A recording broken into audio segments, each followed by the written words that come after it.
Unsound by John Robertson. I hadn't played in a band since high school, but I didn't think that would be an issue for the Antinotes. The Antinotes were an experimental band who described their style as subtonal. Their songs consisted of no music, no sound whatsoever. It was silence as you've never heard it before, my friend Pete would say, the lead guitarist and frontman. But of course, it had been heard before. They were paying homage to avant-garde composer John Cage's post-war piece, 433. 433 consisted of 3 movements, totaling 4 minutes and 33 seconds of pure silence. It premiered in 1952 at the Maverick Concert Hall in New York and was declared groundbreaking by leading-edge musicologists and critics. It had been performed occasionally over the decades since by renowned orchestras. It was Pete who asked me to try out for the band. Pete and I had been pals for years, despite the occasional transgressions on his part over that time. Chief among these was his convincing my girlfriend to then convince me that our relationship should be an open one, in order for her to take part in some experimentalization of a more corporal nature in Pete's bedroom. Right or not, I decided to let that one slide. Pete wanted a rhythm guitarist for the Antinotes. Ahead of his debut gig he had planned for them on February 3rd, 2019. The 60th anniversary of the day Buddy Holly, J.P. Richardson, and Richie Valens, famed singer of La Bamba, died in a plane crash. In rock and roll history, February 3rd, of course, had been dubbed the day the music died. My first audition was at Golden Sound Studio in Montauk. Pete was there with his striking 1969 Gibson Les Paul Custom on his lap. And there was Carlos on the bass, Kiki on the keyboard, and Manosh on the drums. "What the fuck is that?" Pete said, staring at my guitar when I walked in. You don't remember?" I asked. "It's from high school." He scowled. "You'd better upgrade it if you want to play with the big kids." Kiki and Manosh looked at each other and scowled.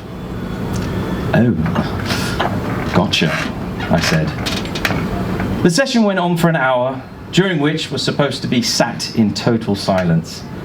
The rest of the band managed to do it perfectly, but somewhere in the middle, I needed a toilet break and excused myself, returning to frowns all round. So, how did I do?" I asked Pete when it was all over. "Yay or nay?" He looked at me blankly. "I'm not sure you're taking this seriously enough," he said. "I suggest you do a bit of background reading on Cage's 433 and get to know some theory. You've got to understand music before you can deconstruct it." So I followed Pete's instructions, immersing myself in various musicologist dissections of Cage's work. One of them, Richard Turinskin, argued that 433 was an example of the composer or artist subtracting himself from the process of creation, which was the only way to allow for pure creation, untainted by the artificial constraints of the artist inevitably internalized from society. Well, reading this made me think of something Pete once said to me about him and Stella. "Don't sweat it, pal," he assured me. "What's going on between she and I won't ever become a relationship. In fact, it's not even relational. I think it's just pure sex, sans all the entire bourgeois construction of relationality. One might call it, in Latin, coitus purus." My second tryout for the band was 2 weeks later. I was confident going in, ready to demonstrate what I had learnt. Branding a new Fender Jaguar I coughed out for. "Ooh," said Kiki the keyboardist, eyeing my guitar. "Somebody's keen." Well, the session lasted another hour, and this time almost successfully. The only disturbance came from my phone, which I'd forgotten to put on silent, which rang minutes before the hour was up. "How was that?" I asked Pete when it was over. He delicately put his vintage Les Paul back in its case, barely looking up at me. "This is an important experiment, and I don't think you're getting it," he said. "But I'm willing to give you another shot. But you've got to do some serious studying." Carlos the drummer nodded. Kiki and Minosh smirked at each other, just as they had done in the previous session. Over the following 2 weeks, I listened intently, every night to the BBC Symphony Orchestra's recording of 433. I had it on loop. Over the following 2 weeks. During that time, Stella came over to collect the last of her belongings. She moved in with Pete 3 weeks before. They were experimenting with something Pete called faux habitation, which involved them living together, sleeping in the same bed, whilst remain committed to other people. My third session with the band, though, went better than the others. The only sound from me during the entire hour was barely an audible cough, which drew only the mildest of looks from annoyance of the others. "Okay," said Pete. "I'm willing to take a chance on you. You're on board for now. Don't blow it." And so, I had become one of the antinotes. February 3rd soon rolled around, the long-awaited gig at the Aftermath. There were about 60 people in the audience. Stella was there in a Boy Division t-shirt. Boy Division was Pete's previous project, featuring a boy band version of Joy Division song. After the opening act, a local post-noise rock band, we got on stage and we plugged in. "Hi all," said Pete. "We're the Antinotes, and we're here to unrock your world. Let Buddy Holly and Richie Vallen turn in their grave." Some audience members laughed awkwardly. Then Minosh counted us in with his drumsticks. 1, 2, 3.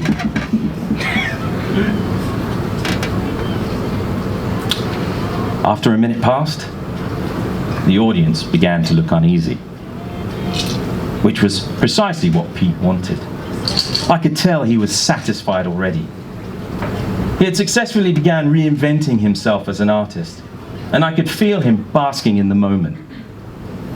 Then I began.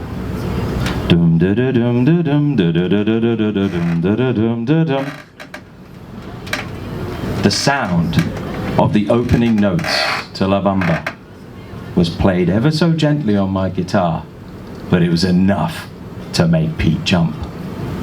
He looked at me perplexed. "What the fuck?"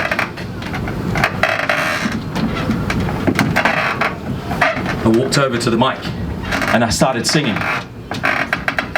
Ba-da-la-la-la-la bamba, ba-da-la-la-la-la bamba, and then necesito rampoto e glacia. I knew two things at that moment. One, I wasn't a very good singer, and two, I didn't really know the words. I carried on anyway. People in the audience started laughing. Pete, behind me, his lip was trembling with anger, and the other band members were looking at me astonished. I just grabbed the mic, and then I started singing some more.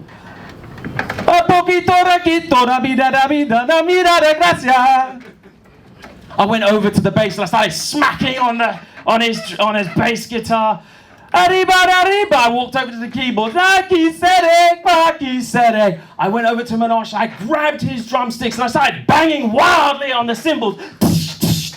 The audience were loving this. They were getting up, they were singing, they were dancing. They joined in with the chorus. And I didn't even have to start singing. I just held out the mic. La la bamba, do do do do do, la la bamba. Pete was shaking with rage. And finally, the coup de grace. I put my hand slowly over the neck of his Gibson Paul 1969, and I picked it up, waving it around the air like a battle axe, the crowd going wild now. And the rage in his eyes turned into shock and horror as I smashed it down on the stage. And I kept on smashing it, thinking that it was Pete himself. And there were bits of guitar smashing off and flying into the crowd. The crowd were laughing and dancing all over the bits of guitars. And that's when I turned to Pete and said, "How's that?"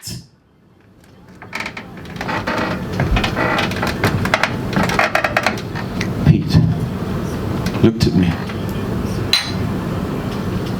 looked out into the crowd, desperation in his bright blue boy band eyes, looking for Stella, appealing for help, not getting any.